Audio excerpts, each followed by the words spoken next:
ಊಟ, ಬಿಸಿ ನೀರು, ಯೋಗ, ಎಕ್ಸಸೈಸ್ ಎಲ್ಲ ಅವ್ರ ಮಸಾಲ ಪೌಡ್ರ್. ಅದಕ್ಕೆ ಒಂದು ಪಾವು kg ಒಂದ್ಸಲ ಇದನ್ನು ಎಲ್ಲರೂ ಟ್ರೈ ಮಾಡಿ ನೋಡ್ರಿ. ಆಮೇಲೆ ನೀವು ಇದಕ್ಕೆ ಬಿಡೋಕ್ಕೆ ರೆಡಿ ಇರೋಂಗಿಲ್ಲ. ನಮ್ಮ ಮನ್ಯಾಗ ಎಲ್ಲರೂ ಇದ್ರದ್ದು ಫ್ಯಾನ್ ಆಗ್ಯಾರ. ನನಗೆ ಅಜ್ಜಿ ಅಂದ್ರಕ್ಕೆ ಕನ್ಫ್ಯೂಸ್ ಆಗಿಬಿಡ್ತದೆ, ಗೊತ್ತೇ ಆಗಲ್ಲ ಆಕೆಗೆ. ಅವ್ರಿಗೆ ಅಜ್ಜಿ ಅಂತಂದ್ರೆ ಗೊತ್ತೇ ಆಗಂಗಿಲ್ಲ.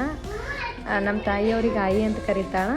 ನಮ್ಮ ಅತ್ತೆಯವರಿಗೆ ನನಗೆ ಮೆಸೇಜ್ ಬರೋದೆ ಹೇರ್ ಫಾಲ್ ಕಂಟ್ರೋಲಿಂಗ್ದು ಏನರ ಹೇಳ್ರಿ ಅಂತ ಹೇಳಿ. ನಿಮಗೆ ಸಿಕ್ಕಾಪಟ್ಟೆ ಹೇರ್ ಫಾಲ್ ಯಾರಿಗದ ಅವ್ರು ರೂಷನ್ ಸಿಗ್ತೈತಿ, ಅದನ್ನು ಯೂಸ್ ಮಾಡಿರಿ. ಇಲ್ಲಿ ಪಿಕ್ ಅದು ಸಿಗಲಿಲ್ಲ ಅಂದ್ರೆ ಟ್ರೈಲಾಸ್ಟ್ ಅಂತ ಹೇಳಿ ಸಿಕ್ಕೊಂಡು ಹೋಗ್ರಿ. ಇಷ್ಟೇ. ಹಾಯ್, ನಮಸ್ಕಾರ ಎಲ್ರಿಗೂ. ಎಲ್ಲರೂ ಹೆಂಗಿದ್ದೀರಿ? ಆರಾಮಿದ್ದೀರಿ ಅನ್ಕೋತೀನಿ. ನಾನು ಆರಾಮಿದ್ದೀನಿ. Welcome back to my YouTube channel.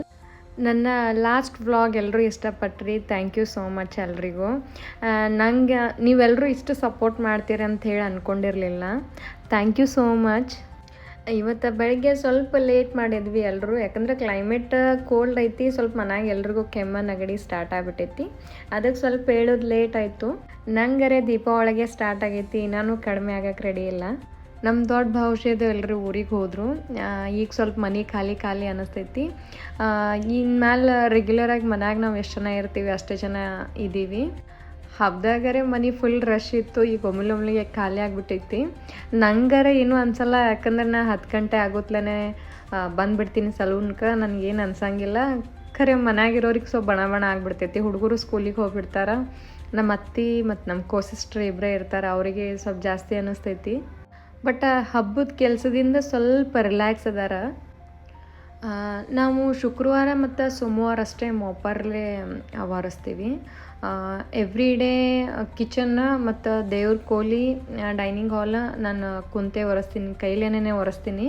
ನನಗೆ ಮೊಪ್ಪರ್ಲೆ ಒರೆಸಿದ್ರೆ ಕ್ಲೀನೇ ಅನ್ಸಂಗಿಲ್ಲ. ಮನೆ ಕೈಲಿ ಕೂತು ಒರೆಸಿದ್ರೇ ಕ್ಲೀನ್ ಶೈನಾಗಿ ಕಾಣಿಸ್ತಿರ್ತಾವೆ ಪರ್ಸಿ.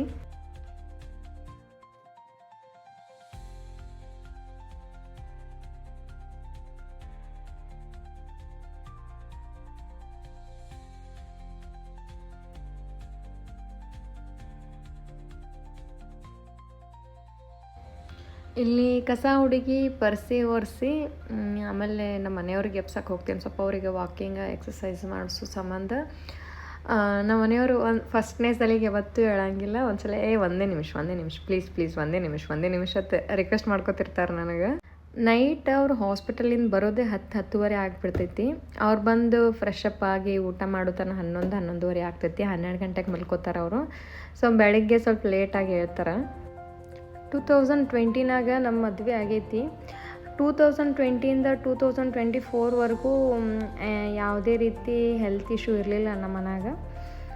2024ಗೆ ಸ್ವಲ್ಪ ನಮ್ಮ ಮನೆಯವರಿಗೆ ಸ್ವಲ್ಪ ಚಕ್ಕರ್ ಬರೋದು, ಸ್ವಲ್ಪ BP ವೇರಿಯೇಷನ್ ಆಗೋದು, ಹಿಂಗೆ ಪ್ರಾಬ್ಲಮ್ ಆಗತ್ತಿತ್ತು.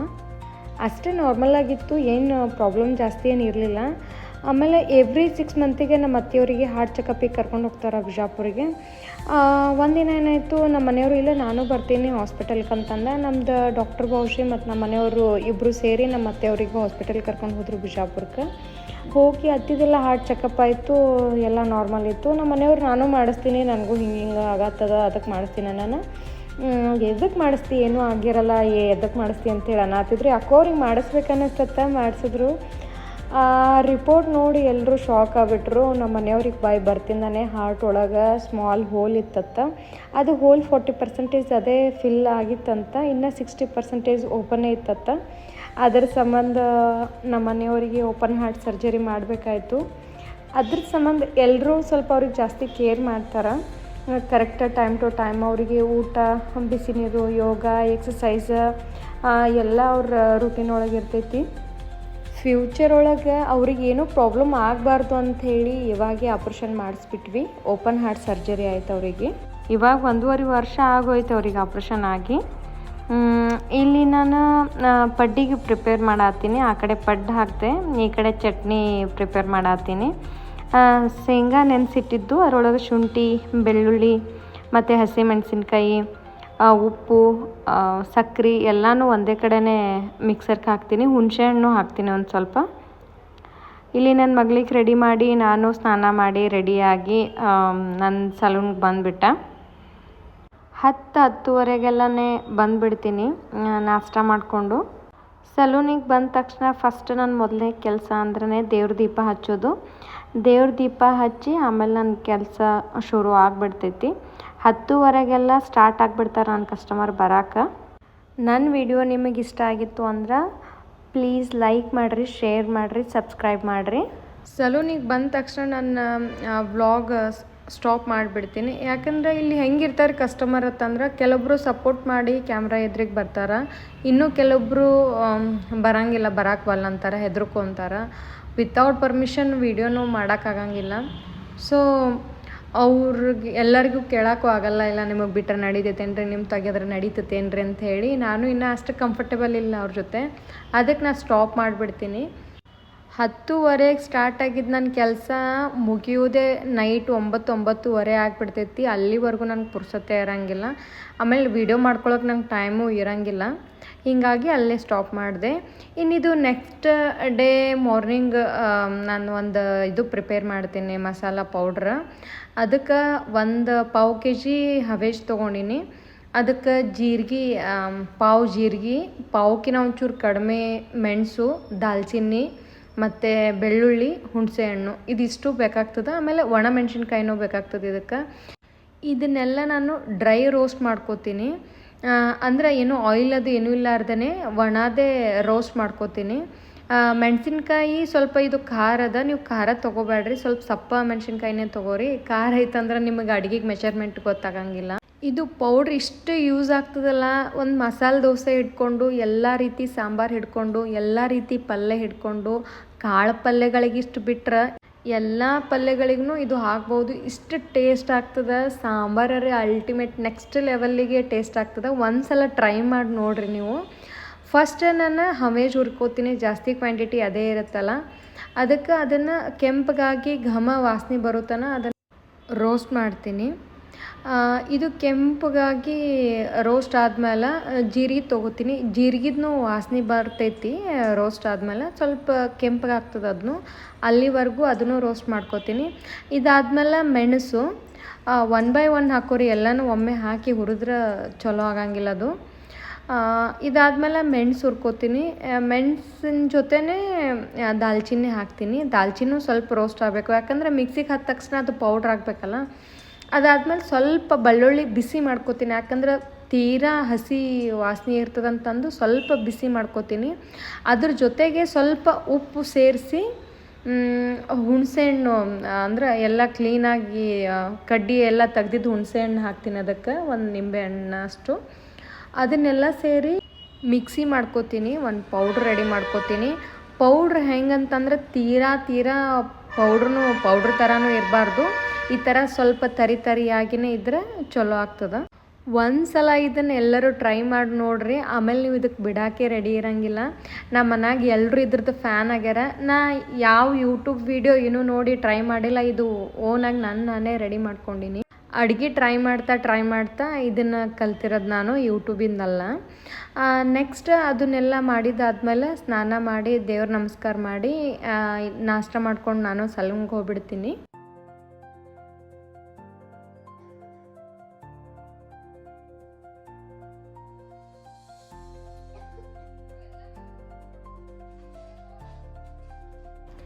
ಇಲ್ಲಿ ನನ್ನ ಮಗಳು ನನ್ನ ತವ್ರ ಮನೆಗೆ ಹೊಂಟಾಳ. ನಮ್ಮ ಅತ್ತೆಯವ್ರಿಗೆ ಅಜ್ಜಿ ಅಂತ ಕರೀತಾಳೆ, ನಮ್ಮ ತಾಯಿಯವ್ರಿಗೆ ಆಯಿ ಅಂತ ಕರೀತಾಳೆ. ಆಯಿ ಮನೆಗೆ ಹೋಗ್ತಾಳಕ್ಕೆ ಇವತ್ತು. ಇಬ್ಬರಿಗೂ ಅಜ್ಜಿ ಅಂದ್ರಕ್ಕೆ ಕನ್ಫ್ಯೂಸ್ ಆಗಿಬಿಡ್ತದೆ, ಗೊತ್ತೇ ಆಗಲ್ಲ ಆಕೆಗೆ. ಅವ್ರಿಗೆ ಅಜ್ಜಿ ಅಂತಂದ್ರೆ ಗೊತ್ತೇ ಆಗಂಗಿಲ್ಲ. ನಮ್ಮ ತಾಯಿಯವ್ರಿಗೆ ಆಯಿ ಅಂತ ಕರೀತಾಳೆ, ನಮ್ಮ ಅತ್ತೆಯವ್ರಿಗೆ ಅಜ್ಜಿ ಅಂತ ಕರೀತಾಳೆ. ಇದನ್ನು ತಿಂದು ನನ್ನ ತವ್ರ ಮನೆಗೆ ಹೋಗೋಕೆ ರೆಡಿ ಆಗ್ಯಾಳ. ಅವರಿಬ್ಬರು ರೆಡಿ ಆಗ್ಯಾರ, ಅಕ್ಕ ತಂಗಿರ ಇಬ್ಬರು. ಸಂಡೇ ಬಂದರೆ ಸಾಕು ಆಯಿ ಮನೆಗೆ ಹೋಗ್ತೀನಿ ಅಂತ ಸ್ಟಾರ್ಟ್ ಮಾಡಿಬಿಡ್ತಾಳೆ. ಯಾಕಂದ್ರೆ ಸೂಟಿ ಇರ್ತೈತಲ್ಲ ಸ್ಕೂಲ, ಸಂಡೇ ಒಂದೇ ದಿನ ಸೂಟಿ ಇರ್ತೈತಿ. ಸಂಡೇ ಬಂದರೆ ಸಾಕು ಹೋಗ್ತೀನಿ ಅಂತ ನಿಂದಿರ್ತಾಳೆ. ಬೆಳಗ್ಗೆ ನನ್ನ ಸಲೂನಿಗೆ ಬಿಡ್ತಿರ್ತಾರಲ್ಲ ನಮ್ಮ ಮನೆಯವರು, ಹಾಗೆ ಸ್ವಲ್ಪ ಹೊತ್ತಾತ್ ಮುಂದಕ್ಕೆ ಹೋಗಿ ನನ್ನ ತವ್ರ ಮನೆಗೂ ಬಿಟ್ಟು ಬರ್ತಾರೆ. ನನ್ನ ತವ್ರ ಮನೆಯೂ ಇಲ್ಲೇ ಐತಿ. ನಾನು ನೆಕ್ಸ್ಟ್ ವಿಡಿಯೋದಾಗ ಸಿಂಪಲ್ ಮೇಕಪ್ ಲುಕ್ ತೋರಿಸ್ಬೇಕು ಅಂದ್ಕೊಂಡಿನಿ. ನಿಮಗೆ ಯಾರಿಗಾರ ಇಷ್ಟ ಇದ್ರೆ ಕಮೆಂಟ್ ಮಾಡಿರಿ, ನಾನು ತೋರಿಸ್ರಿ. ಅಂದ್ರೆ ಸ್ವಲ್ಪ ಮೇಕಪ್ ನಾವು ಹೆಂಗೆ ಮಾಡ್ಕೋಬೇಕು, ಏನು ಪ್ರೊಸೀಜರ್ ಯೂಸ್ ಮಾಡ್ಕೋಬೇಕು ಅಂತ ಹೇಳಿ ತೋರಿಸ್ತೀನಿ. ಇಂಟ್ರೆಸ್ಟ್ ಇದ್ರೆ ಕಮೆಂಟ್ ಮಾಡಿರಿ, ನೆಕ್ಸ್ಟ್ ವಿಡಿಯೋ ಅದೇ ಮಾಡ್ಬೇಕಂತ. ಇನ್ನು ಜಾಸ್ತಿ ನನಗೆ ಮೆಸೇಜ್ ಬರೋದೆ ಹೇರ್ ಫಾಲ್ ಕಂಟ್ರೋಲಿಂಗ್ದು ಏನರ ಹೇಳ್ರಿ ಅಂಥೇಳಿ. ನಾ ಆಯಿಲ್ ರೆಡಿ ಮಾಡೋದು ಹೇಳ್ತೀನಂತ. ಸದ್ಯಕ್ಕೆ ನಿಮಗೆ ಸಿಕ್ಕಾಪಟ್ಟೆ ಹೇರ್ ಫಾಲ್ ಯಾರಿಗದ ಅವರು ಒಂದು ಫಾಲ್ಗ್ರೂಮ್ ಅಂಥೇಳಿ ಹೇರ್ ಸೊಲ್ಯೂಷನ್ ಸಿಗ್ತೈತಿ, ಅದನ್ನು ಯೂಸ್ ಮಾಡಿರಿ. ಇಲ್ಲಿ ಪಿಕ್ ಹಾಕಿರ್ತೀನಿ. ಅದು ಸಿಗಲಿಲ್ಲ ಅಂದ್ರೆ ಟ್ರೈಲಾಸ್ಟ್ ಅಂಥೇಳಿ ಸಿಗ್ತೈತಿ, ಎಲ್ಲ ಮೆಡಿಕಲ್ ಸ್ಟೋರ್ಸ್ನಾಗೂ ಸಿಗ್ತೈತಿ. ಅದನ್ನು ಯೂಸ್ ಮಾಡಿರಿ. ಇಮಿಡಿಯೇಟ್ಲಿ 1 ವೀಕ್ ಒಳಗೆ ನಿಮ್ಗೆ ರಿಸಲ್ಟ್ ಇರ್ತೈತಿ. ಸಿಕ್ಕಾಪಟ್ಟೆ ಹೇರ್ ಫಾಲ್ ಇದ್ದವ್ರಿಗೆ ಅಷ್ಟೇ ಇದು.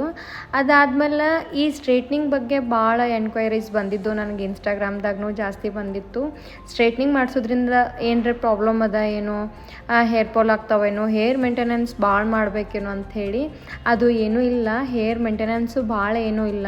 ನೀವು ಶಾಂಪೂ ಕಂಡೀಷ್ನರ್ ಅಷ್ಟೇ ಮೇಂಟೈನ್ ಮಾಡಬೇಕು. ನಿಮ್ಮ ಕಡೆ ಆದ್ರೆ 1-1.5 ತಿಂಗಳು ಇಲ್ಲ 2 ತಿಂಗಳಿಗೆ ಒಂದು ಸಲ ಸ್ಪಾ ಮಾಡಿಸ್ರಿ ನಿಮ್ಮ ಕಡೆ ಸಾಧ್ಯ ಆದ್ರೆ. ಇಲ್ಲಾಂದ್ರೆ ನೀವೇ ಏನು ಶಾಂಪೂ ಕಂಡೀಷ್ನರ್ ಯೂಸ್ ಮಾಡ್ತೀರಲ್ಲ ಅದನ್ನೇ ನೀಟಾಗಿ ಯೂಸ್ ಮಾಡ್ಕೊತ ಹೋಗ್ರಿ. ಯಾವುದೇ ರೀತಿ ಪ್ರಾಬ್ಲಮ್ ಆಗಲ್ಲ ಇದರಿಂದ. ಒಂದು ಕೂದಲೂ ನಿಮ್ಗೆ ತೊಡಕೆ ಆಗಲ್ಲ ಅಂತಂದ್ರೆ ನಿಮ್ಮ ಕೂದಲ ಹೆಂಗೆ ಬಿಚ್ತಾವ, ಸ್ಟ್ರೇಟ್ನಿಂಗ್ ಮಾಡೋದ್ರಿಂದ ಸ್ವಲ್ಪ ಒಂದು ಕೂದಲೂ ನಿಮ್ಮದು ತೊಡಕಾಗಲ್ಲ. ಈಸಿಲಿ ತೊಡಕಾದ್ರೂ ಈಸಿಲಿ ಬಿಚ್ಚಿ ಬಿಡ್ತೈತಿ, ಒಂದು ಕೂದಲೂ ಉಚ್ಚಿ ತೆಳಗೆ ಬೀಳಂಗಿಲ್ಲ. ಇನ್ನೂ ಒಂದು ಸ್ವಲ್ಪ ನಿಮಗೆ ಹೇರ್ ಫಾಲ್ ಅನ್ಸಾಕತ್ತಿತ್ತು ಅಂತಂದ್ರೆ ಇಮಿಡಿಯೇಟ್ಲಿ ಬಂದು ಸ್ಪಾ ಮಾಡ್ಕೊಂಡು ಹೋದ್ರೆ ಮುಗಿದು ಹೋಯ್ತು. ಇದ್ರೊಳಗೆ ನಾ ಇಲ್ಲಿ ಯಾರಿಗೂ ಫೋರ್ಸ್ ಮಾಡತ್ತಿಲ್ಲ ಸ್ಟ್ರೇಟ್ನಿಂಗ್ ಮಾಡ್ರಿ ಅಂಥೇಳಿ ಫೋರ್ಸ್ ಮಾಡಕತ್ತಿಲ್ಲ. ಬಟ್ ನಿಮಗೆ ಯಾರಿಗೆ ಇಂಟ್ರೆಸ್ಟ್ ಅದಲ್ಲ ಸ್ಟ್ರೇಟ್ನಿಂಗ, ಹೆದರ್ಕೊಂಡು ಕೂಡಕ್ಕೆ ಹೋಗ್ಬೇಡ್ರಿ. ಒಂದು ಸಲ ಬಂದು ವಿಸಿಟ್ ಮಾಡಿ ಕೇಳ್ಕೊಂಡು ಮಾಡಿಸ್ತಿದ್ರೆ ಮಾಡ್ಕೊಂಡು ಹೋಗ್ರಿ. ಇಷ್ಟೇ ಹೇಳಕ್ಕೆ ಇಷ್ಟಪಡ್ತೀನಿ. ಈ ಸ್ಮೂತ್ನಿಂಗ್ಕಿನ ಬೆಸ್ಟ್ ರಿಸಲ್ಟ್ ಬೇಕಂತಂದ್ರೆ ಇನ್ನೊಂದು ಐತಿ ಕೆರಾ ಸ್ಮೂತ್ ಅಂಥೇಳಿ. ಅಲ್ಟಿಮೇಟ್ ರಿಸಲ್ಟ್ ಇರ್ತೈತಿ. ಅದರದಾರೆ ಎಕ್ಸ್ಟ್ರಾ ಶೈನ್ ಇರ್ತೈತಿ, ಸಿಲ್ಕಿ ಶೈನಿ ಹೇರ್ ಆಗ್ತಾವೆ. ವಿಡಿಯೋ ಕಂಪ್ಲೀಟ್ ನೋಡಿದ್ಕೆ thank you so much. Next ವಿಡಿಯೋದಾಗ ಸಿಗೋಣಂತ. ಬಾಯ್.